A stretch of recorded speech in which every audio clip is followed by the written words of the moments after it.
मुख्यमंत्री श्रीमान पिनाराई विजयन जी, राज्य मंत्री मेरे साथ श्री वी मुरलीधरन जी, इसरो परिवार के सभी सदस्यगण, नमस्कार।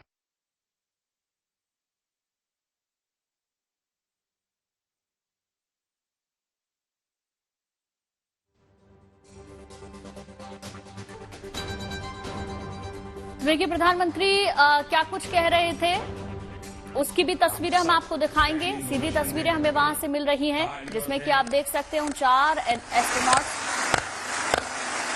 उनको सम्मानित करें।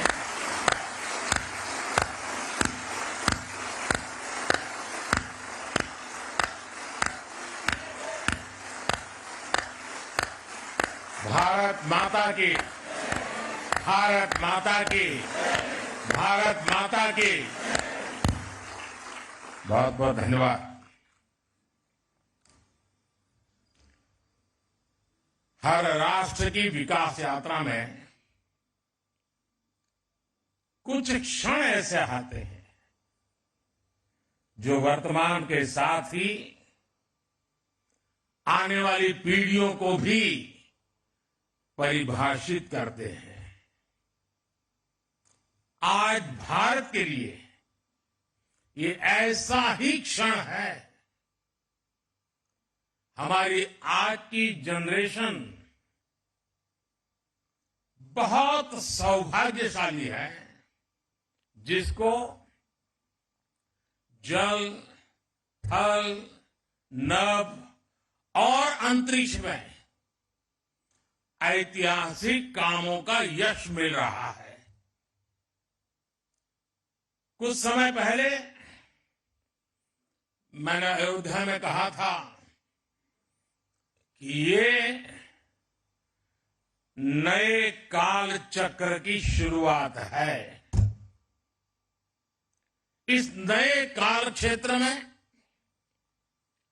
ग्लोबल ऑर्डर में भारत अपना स्पेस लगातार बड़ा बना रहा है, और ये हमारे स्पेस प्रोग्राम में भी साफ साफ दिखाई दे रहा है। साथियों, पिछले वर्ष भारत वो पहला देश बना जिसने चंद्रमा के साउथ पोल पर तिरंगा फहराया।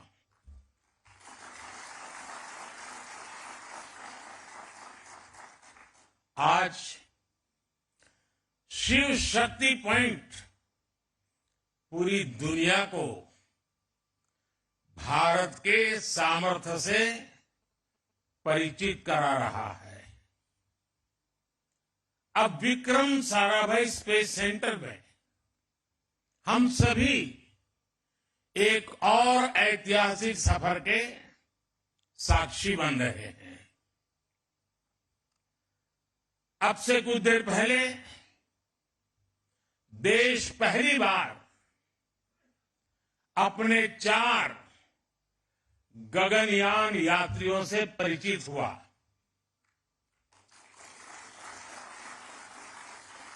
ये सिर्फ 4 नाम और 4 इंसान नहीं है, ये 140 करोड़ एस्पिरेशंस को स्पेस में ले जाने वाली 4 शक्तियां हैं।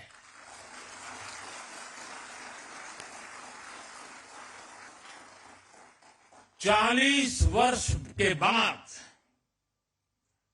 कोई भारतीय अंतरिक्ष में जाने वाला है, लेकिन इस बार टाइम भी हमारा है, काउंट डाउन भी हमारा है और रॉकेट भी हमारा है।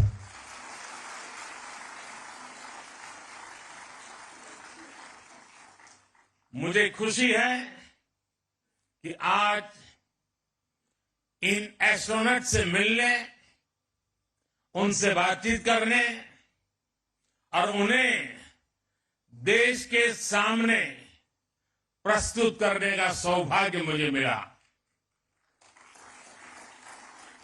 मैं इन साथियों को पूरे देश की तरफ से बहुत बहुत बधाई देता हूं, बहुत बहुत शुभकामनाएं देता हूं।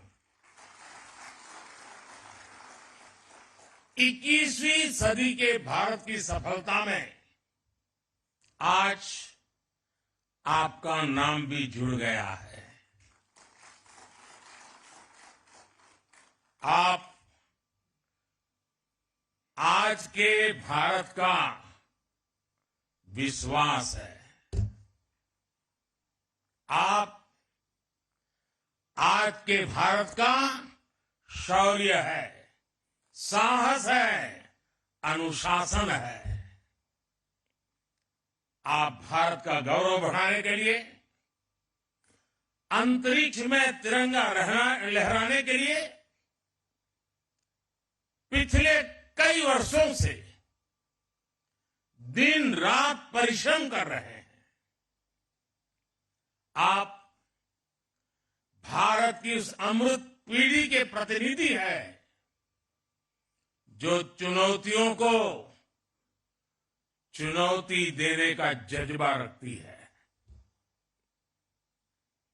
आपके कड़े ट्रेनिंग मॉड्यूल में योग का एक बड़ा रोल है। इस मिशन में हेल्दी माइंड और हेल्दी बॉडी और इन दोनों का तालमेल होना बहुत जरूरी है। आप ऐसे ही जुटे रहिए, डटे रहिए। देश का आशीर्वाद आपके साथ है, देश की शुभकामनाएं आपके साथ है।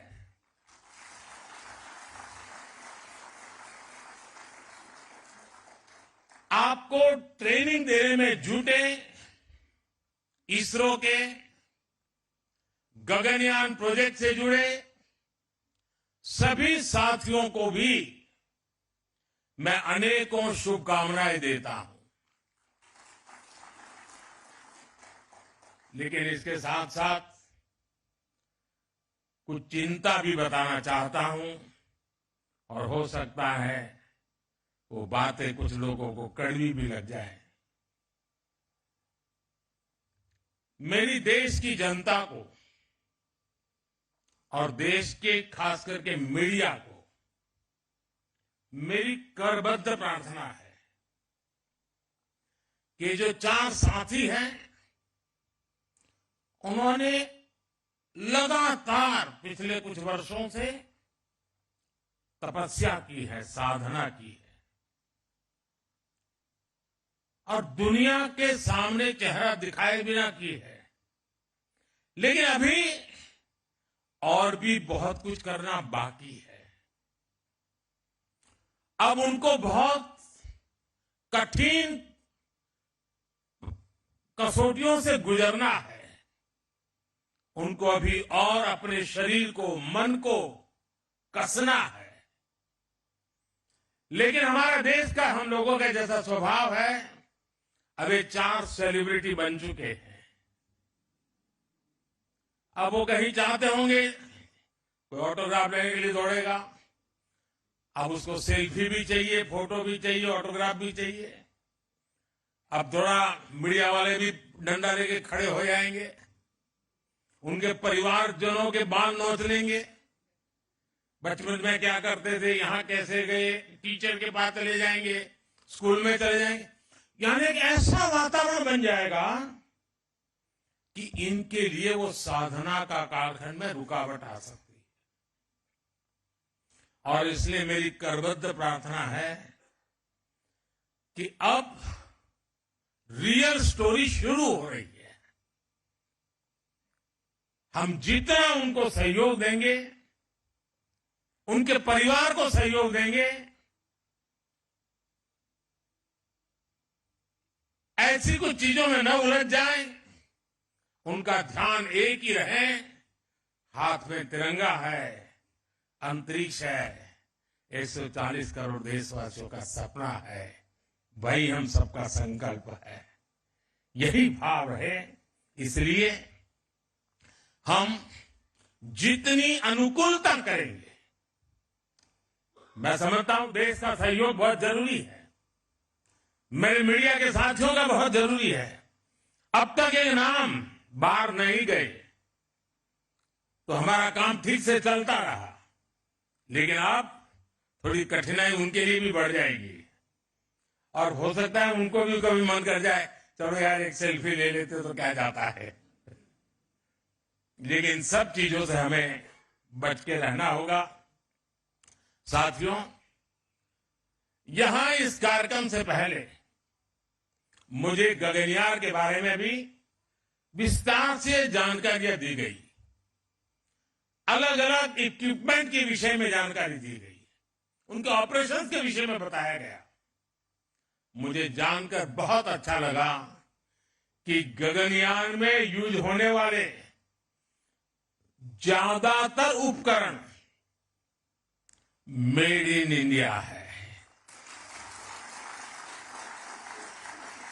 ये कितना बड़ा संयोग है कि जब भारत दुनिया की टॉप 3 इकोनॉमी बनने के लिए उड़ान भर रहा है, उसी समय भारत का गगनयान भी हमारे स्पेस सेक्टर को एक नई बुलंदी पर ले जाने वाला है। आज यहां अनेक प्रोजेक्ट्स का लोकार्पण भी किया गया है। इनसे देश का वर्ल्ड क्लास टेक्नोलॉजी के क्षेत्र में सामर्थ्य तो बढ़ेगा ही, साथ ही रोजगार के भी नए अवसर बनेंगे। और साथियों, मुझे खुशी है कि हमारे स्पेस सेक्टर में विमेन पावर, इस विमेन पावर को बहुत महत्व दिया जा रहा है। चंद्रयान हो या गगनयान, महिला वैज्ञानिकों के बिना ऐसे किसी भी मिशन की कल्पना भी नहीं की जा सकती। आज 500 से अधिक महिलाएं इसरो में लीडरशिप पोजीशन पर हैं। मैं यहां मौजूद सभी महिला वैज्ञानिकों, टेक्नीशियंस, इंजीनियर्स की हृदय से सराहना करता हूं। लेकिन इसके कारण पुरुष वर्ग नाराज न हो जाए, उनको तो मिलता ही रहता है अभिनंदन। साथियों, भारत के स्पेस सेक्टर का एक बहुत बड़ा योगदान है जिसकी उतनी चर्चा नहीं हो पाती। ये योगदान है युवा पीढ़ी में साइंटिफिक टेम्परामेंट के बीज बोने का। इसरो की सफलता देखकर कितने ही बच्चों के मन में ये बात आती है कि बड़ा होकर मैं भी साइंटिस्ट बनूंगा। वो रॉकेट का काउंटडाउन, उसकी उल्टी गिनती लाखों लाख बच्चों को प्रेरित करती है। हर घर में कागज के हवाई जहाज उड़ाने वाला जो एरोनॉटिकल इंजीनियर है, वो बड़ा होकर आप जैसा इंजीनियर बनना चाहता है, साइंटिस्ट बनना चाहता है। और किसी भी देश के लिए उसकी युवा पीढ़ी की इच्छा शक्ति बहुत बड़ी पूंजी होती है। मुझे याद है जब चंद्रयान 2 की लैंडिंग का समय था, पूरे देश के बच्चे उस पल को देख रहे थे। उस पल में बच्चों ने बहुत कुछ सीखा। फिर आया पिछले साल 23 अगस्त का दिन, चंद्रयान की सफल लैंडिंग ने युवा पीढ़ी को एक नए जोश से भर दिया। इस दिन को हमने स्पेस डे के तौर पर मान्यता दी है। आप सभी ने देश को अपनी स्पेस जर्नी में भारत को उपलब्धियों के ऐसे एक से बढ़कर एक पल दिए हैं। स्पेस सेक्टर में हमने कई रिकॉर्ड बनाए हैं। पहले ही प्रयास में मंगल ग्रह तक पहुंचने की सफलता भारत को मिली। एक ही मिशन में 100 से अधिक सैटेलाइट लॉन्च करने वाला देश हमारा भारत है। चंद्रयान की सफलता के बाद भी आपने कई उपलब्धियां हासिल की। आपने आदित्य L1 को पृथ्वी से 15 लाख किलोमीटर दूर सुरक्षित रूप से अपने ऑर्बिट तक पहुंचाया है। दुनिया के कुछ ही ऐसे देश ऐसा कर पाए हैं। 2024 को शुरू हुए अभी कुछ हफ्ते ही हुए हैं। इतने कम समय में ही आपने एस्पोसेट और इनसेट 3DS जैसी सफलता हासिल की है। साथियों, आप सभी मिलकर भविष्य के लिए नई संभावनाओं के द्वार खोल रहे हैं। अनुमान है कि आने वाले 10 वर्षों में भारत की स्पेस इकोनॉमी 5 गुना बढ़कर $44 बिलियन तक पहुंच जाएगी। स्पेस के क्षेत्र में भारत एक बहुत बड़ा ग्लोबल कॉमर्शियल हब बनने जा रहा है। आने वाले कुछ वर्षों में हम चंद्रमा पर एक बार फिर जाएंगे।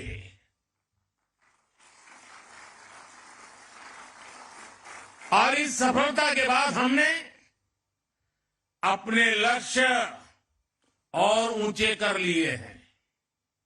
अब हमारे मिशन टेक्नोलॉजी की दृष्टि से और अधिक चैलेंजिंग होंगे।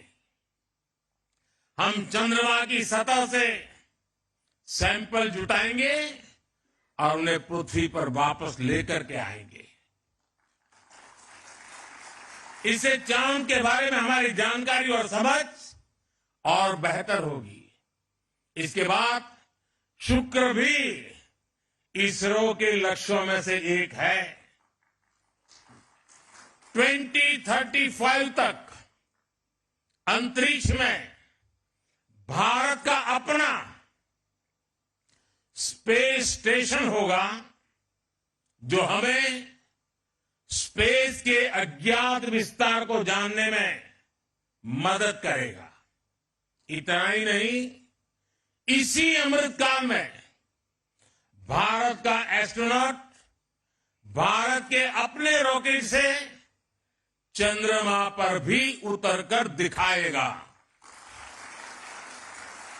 साथियों, 21वीं सदी का भारत, विकसित होता हुआ भारत आज दुनिया को अपने सामर्थ्य से चौंका रहा है। पिछले 10 वर्षों में हमने लगभग 400 सैटेलाइट्स को लॉन्च किया है, जबकि इससे पहले के 10 वर्षों में मात्र 33 सैटेलाइट्स लॉन्च किए गए थे। 10 वर्ष पहले पूरे देश में मुश्किल से 1 या 2 स्टार्टअप थे। आज इनकी संख्या 200 पार हो चुकी है। इनमें से अधिकांश स्टार्टअप्स युवाओं द्वारा शुरू किए गए हैं।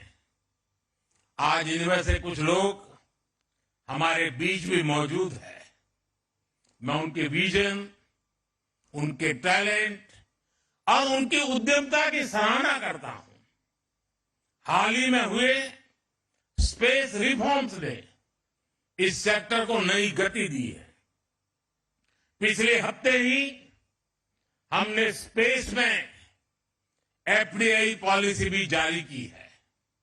इसके तहत स्पेस सेक्टर में 100% फॉरेन इन्वेस्टमेंट को भी मंजूरी दे दी गई है।